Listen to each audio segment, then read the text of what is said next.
قیامت کا دن ہوگا، ہر کوئی پکارے گا یا اللہ میری جان بچا۔ اچانک ایک آواز آئے گی، یا اللہ میری امت کو بخش دے، بے شک وہ ہمارے نبی صلی اللہ علیہ وآلہ وسلم ہوں گے۔ پانی بند ہونا تو صرف ایک امتحان تھا، ورنہ میرے حسین اس نسل سے ہیں کہ ایڑی مارے تو چشمہ جاری فرما دے۔ اور تم اللہ پر یقین اس طرح کرو کہ تم دعا مانگو اور معجزہ ہو جائے۔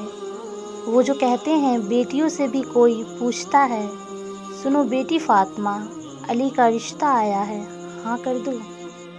موت سے اتنا ڈر نہیں لگتا جتنا ماں باپ کے بغیر جینے سے لگتا ہے۔ اللہ تعالی ہم سب کے والدین کو لمبی عمر دے، آمین۔ ماں کے قدموں تلے تو جنت ہوتی ہے، لیکن باپ کے قدموں تلے پتہ کیا ہوتا ہے؟ باپ کے قدموں کے نیچے ایک پرانا جوتا ہوتا ہے جو اولاد کی خاطر رزق حلال کی جد و جہد میں در بدر ہوتے ہوتے گھس جاتا ہے۔ بیٹی کا فیصلہ اگر غلط ہو جائے تو معافی نہیں دی جاتی، اس کو نہ معاشرہ معاف کرتا ہے نہ اپنے۔ اور اگر بیٹی کی زندگی میں ماں باپ کا فیصلہ غلط ہو جائے تو کہا جاتا ہے بس بیٹی کے نصیب۔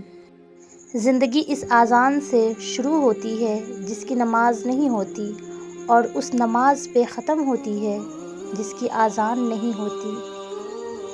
اگر یہ وقت آزمائشوں کا ہے تو اگلا وقت معززوں کا ہوگا انشاءاللہ۔